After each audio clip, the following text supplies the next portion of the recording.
How are you, Mark? You good? Yeah, I'm good. How are you? I'm okay. You're a non-Muslim, yeah? hmm Okay. So can I help you? How can I help you? Yeah, so basically, I've kind of been contemplating conversion to Islam, but there are a couple of issues that I have and some problematic concerns that I have. And I tried to discuss them with some of my friends, some of my Muslim friends, but I wasn't really able to get the answers that I want. And I don't really blame them. You know, it's kind of difficult to discuss more controversial issues with people who aren't that well versed. And I highly respect and kind of revere your knowledge and the depth of your understanding of Islam. So I kind of wanted to come on because the answers that I'm looking for are, I think they transcend the typical knowledge that most people have. Okay. No problem. So the main issues that I have is the sources of theology. So just correct me if I'm wrong, but the primary source of Islamic theology or the Sharia comes from the Quran. Is that correct? Yes. Okay. And then following Can I up ask you where you're from? Exactly. Yeah, I'm from America. Originally? Mhm. Originally. Where are your parents from? My The ethnicity mom kind is of. from Mississippi and my dad is from Texas. Okay. It's interesting how you pronounce the Quran, but it's like not how an average American would pronounce it, I would say. Do I look Go ahead. like anyone other than No, American? it's not the looks, it's how you pronounce the word Quran. But go ahead, Oh, yes. Quran? That's Yes. an easy word to pronounce. Yeah, no, Well, not for everyone. Go okay. ahead. Yeah, so as I was saying, so the two sources of the Sharia jurisdiction come from the Quran and the Hadith. Is that correct? Yes. Okay. So what I want to kind of understand is, are you outside of the fold of Islam? Because there's a concept in Islam about the consensus, right? The ijma. Is that correct? Yes. Okay, so as I understand it, there's a ijma or the Ahlul Jama wa Ahlul Sunnah, which is the consensus and the progeny or the following of the Prophet. And so what I want to understand is, are you outside of this consensus? Are you outside of the mainstream or the fold of Islam if you disagree with some of the contents of the Hadith? Not if you disagree with the Quran, because I understand that the Quran is a fundamental basis of Islam. Okay, are you a Hadith rejector? Just like you can say, I'm a Hadith rejector. No, I'm not. It's like, Well, because I believe that the Hadith is important for the tradition and the preservation of tradition and, you know, the prayer. So I saw that your other video. You're not a Muslim though, right? Mm. Can you say you're not a Muslim? Mm-hmm. I'm not a Muslim. So what is your religion? So I'm atheist. Atheist. Okay, so you don't believe in God. God is not a real thing. No. Well, okay. I mean, I'm atheist, but I'm considering other alternatives for existence because I understand that there are problematic components of the atheist ideology. So I'm considering Islam as a primary source of inspiration for living life and doing good deeds and being a good person overall, not necessarily as a divine doctrine or something that can guide your whatever beliefs you have in. Okay. So to answer your question is, if someone rejects hadith, then how is he from Ahlul Sunnah? The word Sunnah includes the hadith. So if you're rejecting hadith, then you're rejecting the Sunnah. Then how can you be the people of the Sunnah when you're rejecting the Sunnah? Well, not the entire thing. That's my point. So I understand that there are very important hadith about prayer, about... No. If you reject the authentic hadith of the Prophet ﷺ, if they're authentic and you reject them, then you are not being from Ahlul Sunnah wal Jama'ah. It's even if it's a single hadith. And there is consensus. If someone believes, there is, like, for example, Ibn Hazm reports consensus that a person who rejects authentic hadith, he knows this is from the Prophet ﷺ, one authentic hadith, he knows it's from the Prophet, he rejects it, is committing disbelief. Also, Ibn Hajar, he quotes that kind of consensus. He quotes Ibn Abd al-Barr and many others. So yes, there is this idea that if there's a hadith that is authentic, it's coming from the Prophet ﷺ and you reject it, that is an action of disbelief. Okay. Because you're rejecting the message of the Prophet, basically. So thanks for clearing that up. So now that I have that understanding, kind of a follow-up question. So what is the approach that a person... Well, firstly, I think before asking that question, I want to preface with another question. Mm-hmm. If you want to go about a critique of the hadith or trying to identify a contradiction between hadith and Quran, do you require like a scholarly background? Because I understand that the interpretation of Arabic is very difficult and there are many people who misinterpret things and mistranslate things. Yes, you do. To simply answer you require, I wouldn't say necessarily a scholar, but you require the tools to understand what a contradiction is from an Islamic perspective. Okay. Well, when I asked my friend about that, obviously my friend is not nearly as knowledgeable as you, but he had a different view and he said that on an independent basis, then it is appropriate because the Quran says, أَفَلَا تَعْقِلُونَ. I don't know if did I say that right? Continue, no problem. So don't. Your friend is wrong. Your friend is wrong. So then how do you interpret أَفَلَا تَعْقِلُونَ?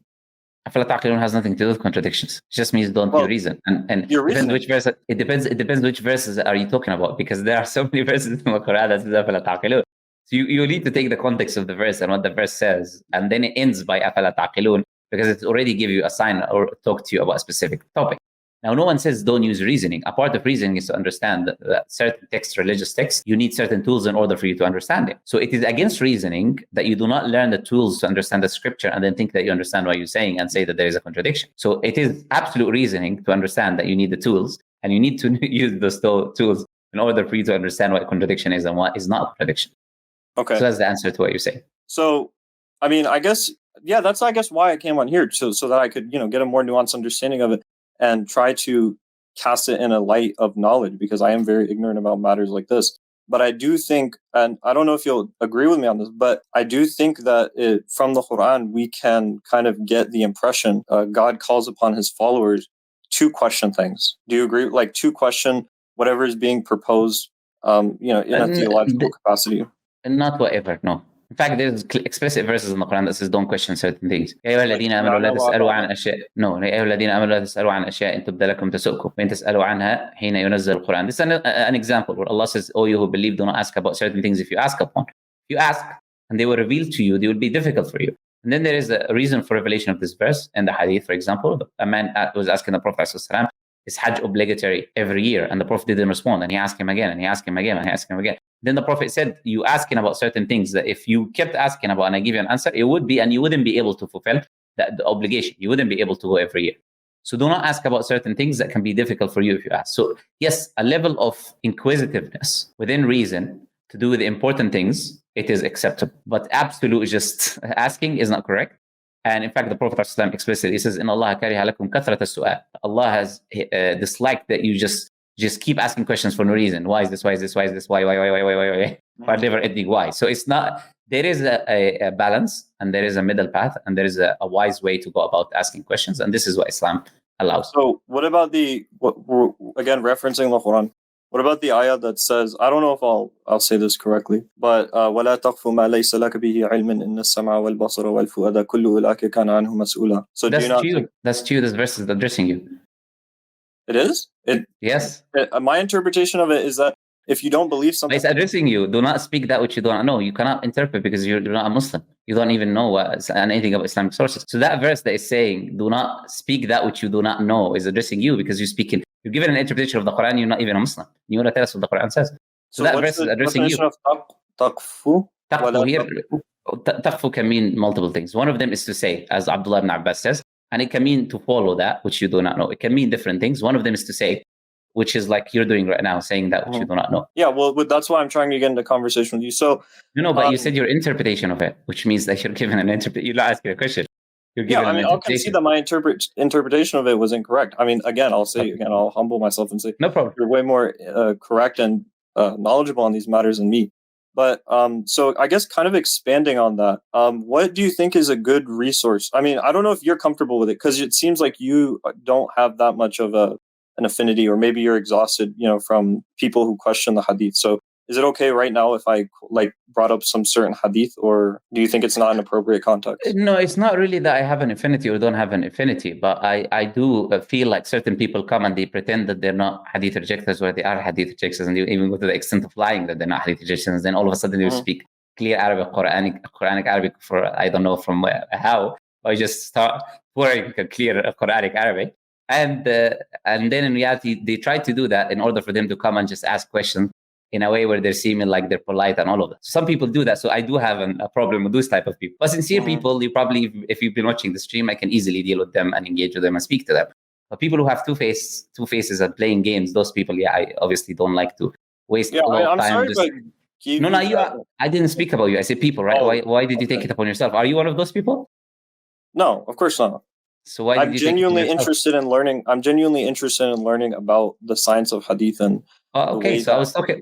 Yeah, okay. So I was talking about those people. I don't know why you took it about yourself. So Okay. And I'm going to do a video specifically about hadith rejection and the historicity of the hadith and all of that, inshallah.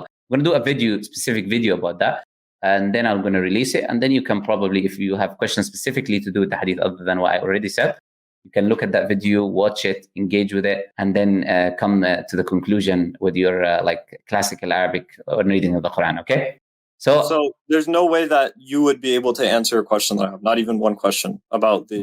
I was just answering all your questions so far, right? I mean, those were more generalized questions, but I mean, like, in terms of getting into the nitty-gritty of it, I don't know. I'll give you one hadith before you go. Go ahead. Okay. So if I am not mistaken, again, I want to preface everything I say because I understand that you've come across a lot of ignorant people, and they, like you said, they display themselves or they try to exhibit behavior which is contrary to that. So and you don't speak Arabic, yeah? You don't speak Arabic. Mm. Oh, okay. Go ahead. Of course, I don't speak Arabic. Of course. Okay. So, with that being said, sometimes they say the lie appears in the face, Sometimes they say that. Go ahead. Yes. So, well, even if you're doing Arabic, this, I don't know. Okay, so you do speak Arabic, yeah? No, I'm not saying that I do. I'm saying even if I did, the Quranic you do Arabic speak Arabic. You do very speak distinct Arabic. from the Quranic. Well, I don't know why you're lying. What is the reason you're lying? What is the reason you're lying? And you why am I you lying? Who said that I'm lying? What because the people who don't speak Arabic do not pronounce ayn, and they do not pronounce the Arabic languages correctly when they read the Quran, and you don't speak Arabic, so you wouldn't be able to do that. So I want to know why you're lying and calling yourself Mark and say you're not Muslim. Why can't you come and with your chest open like this and you know what, and say, I'm a hadith rejector, deal with me, right? I'm not saying I'm not going to let you guys in. I let you guys in. I spoke to you before, but why would you lie? I'm still going to let you ask your question, but I don't know why you're lying. For what reason? I just want to say that I understand that the majority of people you encounter who are not Muslim. Okay. Let's not repeat what we said before. Go ahead, ask your question. Okay, so there are multiple hadith which I have encountered, which I consider to be problematic from my ignorant perspective, and I would like further edification on this matter. So I appreciate you giving me the time and allowing me to answer the question.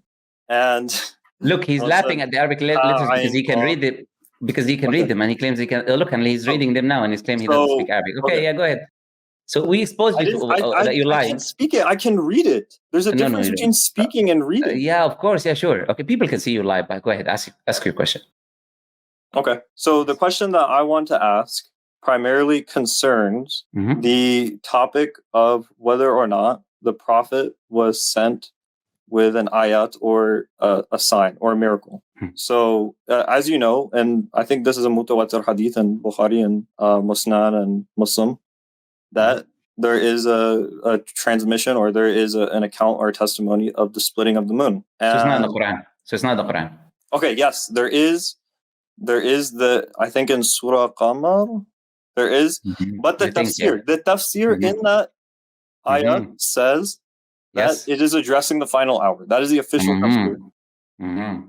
Go ahead, I'm listening. Not only that, hold on, I don't remember the exact word and I don't want to misquote it. So I just want to reference it. Forgot the Quran now, yeah? No, I didn't forget it. I never knew it to begin with. Oh. So Quran 6:109, they swear by Allah their most solemn oaths that if a sign were to come to them, they would certainly believe in it. Say, O Prophet, signs are only with Allah. What will make you believers realize that even if a sign were to come to them, they would still not believe? So can you read it in Arabic? No, read it in Arabic. Okay. I'll try, but my Arabic is not good. Sorry, I have bad vision.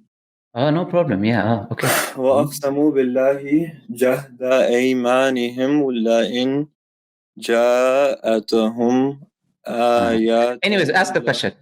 Okay, ask the question. So, what is your interpretation of that ayah of the Quran?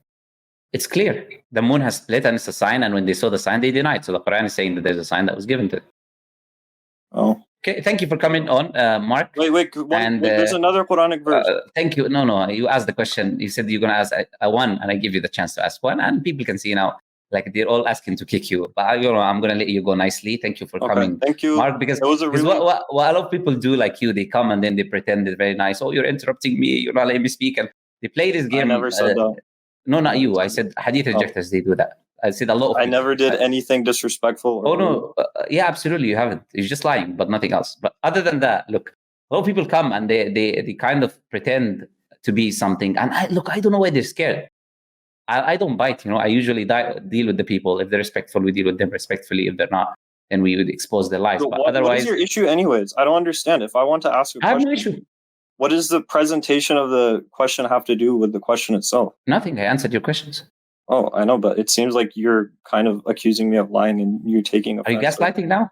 Is that what you're trying to do? It doesn't work. Okay, look, Mark, thank you for coming on. Okay, thank you. Have another nice smile. day. Give us another smile before going. Yes, thank you very much. Bye-bye. Subhanallah, man. Do you know how I know he was a liar as well? First, in the beginning of the discussion, you can see how I already said that he was a liar because of his pronunciation of the words. As an Arab, straight away, I can pick up who's an Arab, who's not an Arab with the words that he says. You cannot pronounce Ayn and Qaf and Ha and these letters. These are not like English letters. And then say, I'm an American and my parents are Americans. And then when I ask you to speak Arabic language, you say no. And then he changed it. But even if I spoke the Arabic language, because he knows that he does speak the Arabic language and how he pronounced the Quran very well. And then when he was caught, he started pretending that he's not able to read for some reason. Oh, it's difficult for me to read. So I want the Muslims, when they're watching this, just to understand that how I deal with different people is based on how I know where the psychology is coming from.